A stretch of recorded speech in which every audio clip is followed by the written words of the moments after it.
The 4 moves a Pokemon uses in competitive battling typically involves some combination of stab moves, setup or support moves, and coverage moves.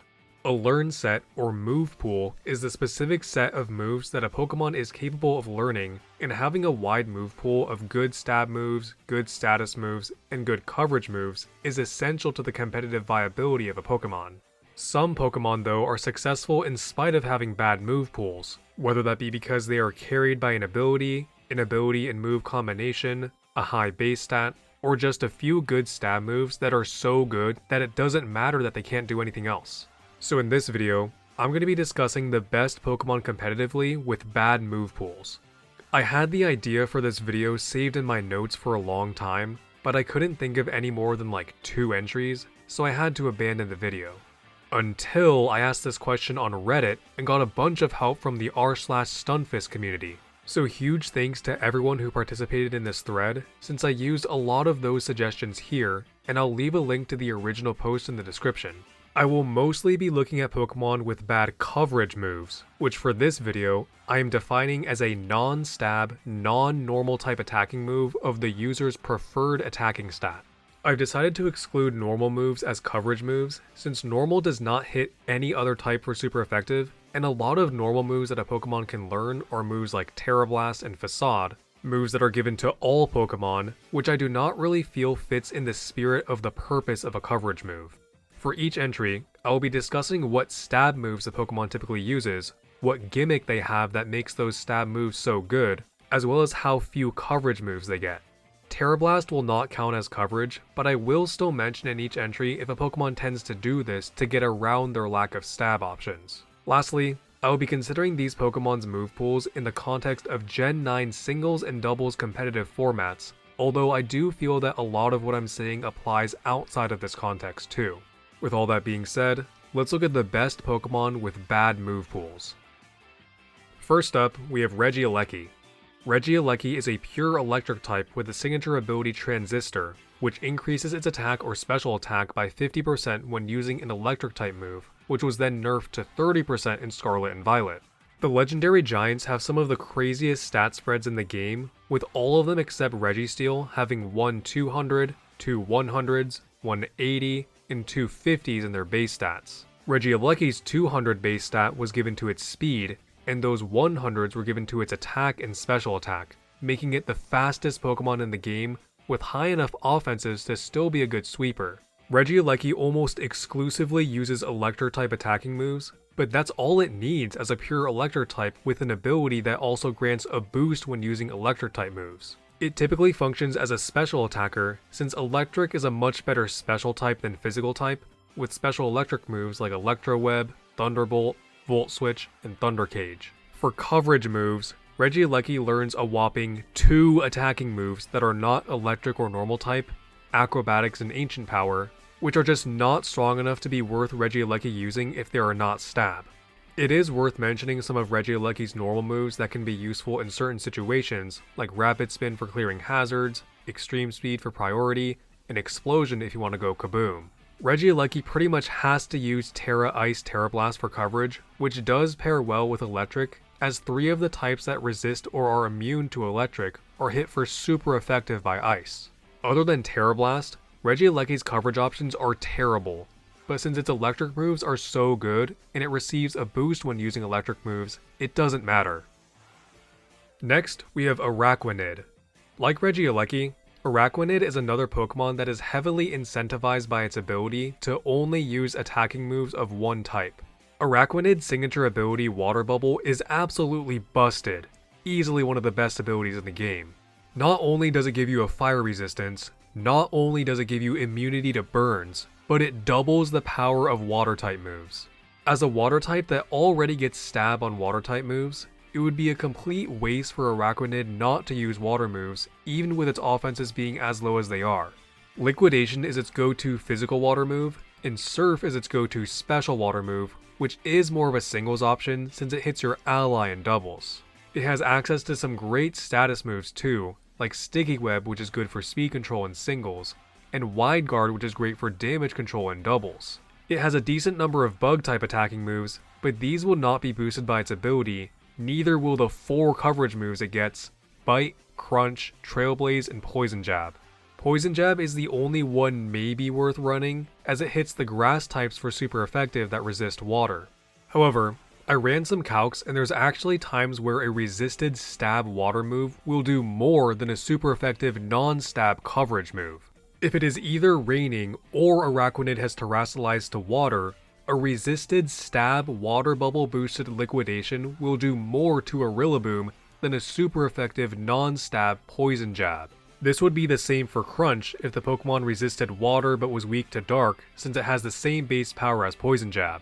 In singles, instead of using coverage, it tends to use Endeavor, an attacking move that does not have a base power, but rather causes the target to have its HP brought down to match the user's HP. This can be easily set up since Araquanid also gets Endure to ensure it will survive a hit with 1 HP, and giving it a Cuss stat berry allows it to go first for the next move it uses. It's debatable if this is considered coverage, but overall, Araquanid hardly ever uses non-stab attacking moves with an actual base power. Next, we have Spectrier, not Calyrex Shadow Rider to be clear. Spectrier on its own is a pure ghost type with a very high special attack and speed stat. As a special attacker, it gets Stab with Shadow Ball and Set Up with Nasty Plot and its ability Grimneigh. Since Spectrier has such good special attack and speed, and since Ghost is such a good offensive type, it can get away with just spamming Shadow Ball.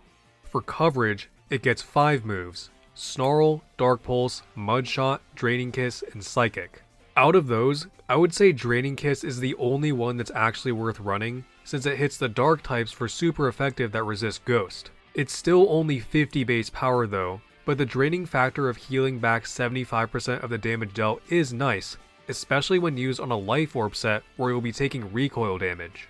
Dark Pulse isn't great on Spectrier since Shadow Ball accomplishes mostly the same thing but just stab, since Dark and Ghost have nearly the exact same offensive properties. Psychic is okay, but just not really worth it over using some more disrupting moves that Spectrier gets, like Will-O-Wisp, Taunt, Disable, Confuse Ray, and Haze. Coverage doesn't matter when you have offensive stats this good, a solid no drawback stab move to spam, and an ability that boosts your damage output for landing a knockout, so Spectrier gets away with it. If you have a normal type against Spectrier, you do have the matchup advantage, but you're still not completely out of the woods yet, with Spectrier threatening a potential Burn, Confusion, or Disable.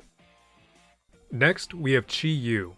Chi-Yu is another legendary Pokemon, one of the members of the Treasures of Ruin, all of which are dark types with unique abilities that passively lower a stat of all surrounding Pokemon. The stat that Chi-Yu's ability lowers is Special Defense, and combined with its special attack and speed, its damage output is crazy high.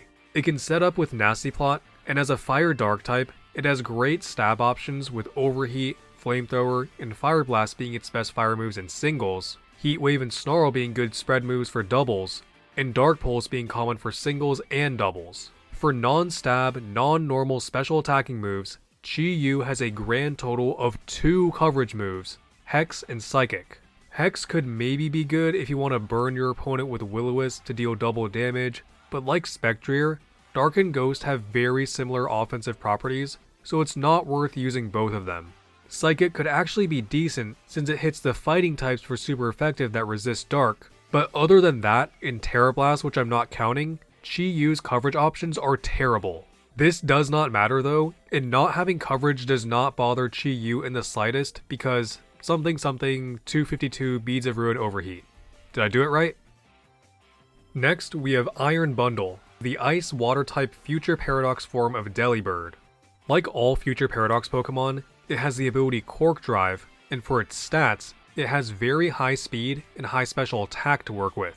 For attacking moves, it has Stab with Hydro Pump, Freeze Dry, Ice Beam, and Icy Wind. These take Iron Bundle a long way, especially Freeze Dry, since it is an Ice type move with the unique property of hitting water types for super effective, a type that normally resists Ice.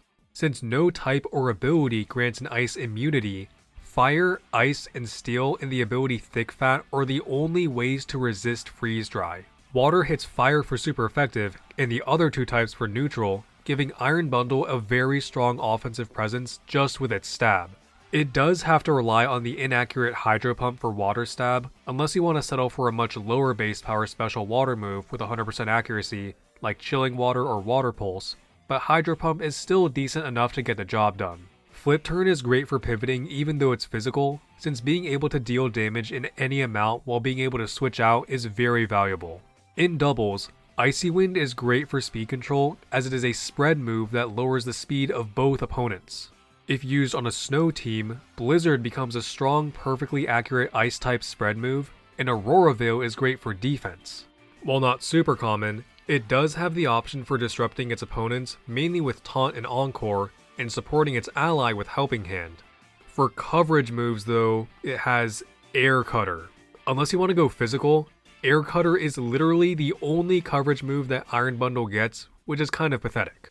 Since it's so fast and has Stab Freeze Dry though, coverage doesn't matter. In fact, Iron Bundle has the highest speed of any special attacker with Freeze Dry by quite a significant margin, since Game Freak finally learned that ice types should be built as fast sweepers, not slow tanks.